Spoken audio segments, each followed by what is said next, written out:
Hello viewers, tips factory থেকে আপনাদের সবাইকে স্বাগতম। আজকে আমি দেখাবো গুগল ক্রোম ব্রাউজার দিয়ে কিভাবে গেম খেলা যায়। তো এই কাজটি করার আগে আপনি খেয়াল রাখবেন যাতে ডাটা এবং ওয়াইফাই দুটোই অফ থাকে। তো দেন আপনি গুগল ক্রোম ওপেন করবেন। ওপেন করার পরে আপনি কোনো কিছু সার্চ দিবেন। আমি গুগলে ক্লিক করছি এবং এটা অফলাইন শো করছে। তো আপনি দেখতে পাবেন একটি ছোট ড্রাগন দেখা যাচ্ছে।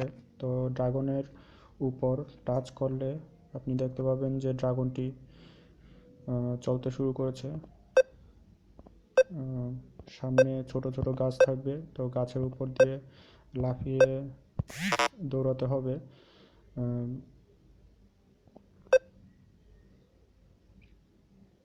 আপনি স্ক্রিনে টাচ করলে এটি লাফ দিবে। আপনি দেখতে পাবেন উপরে আপনার স্কোর কত হয়েছে সেটা দেখতে পাবেন।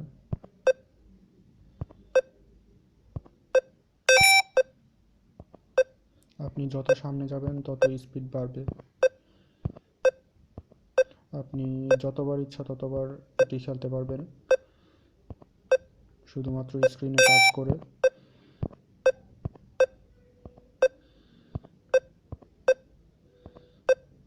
আপনারা দেখতে পাচ্ছেন যে এটির স্পিড একটু বেড়ে গিয়েছে।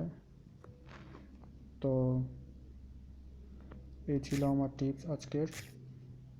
আশা করি ভালো লেগেছে।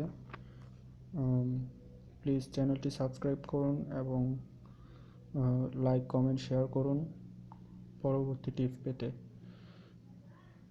ধন্যবাদ সবাইকে।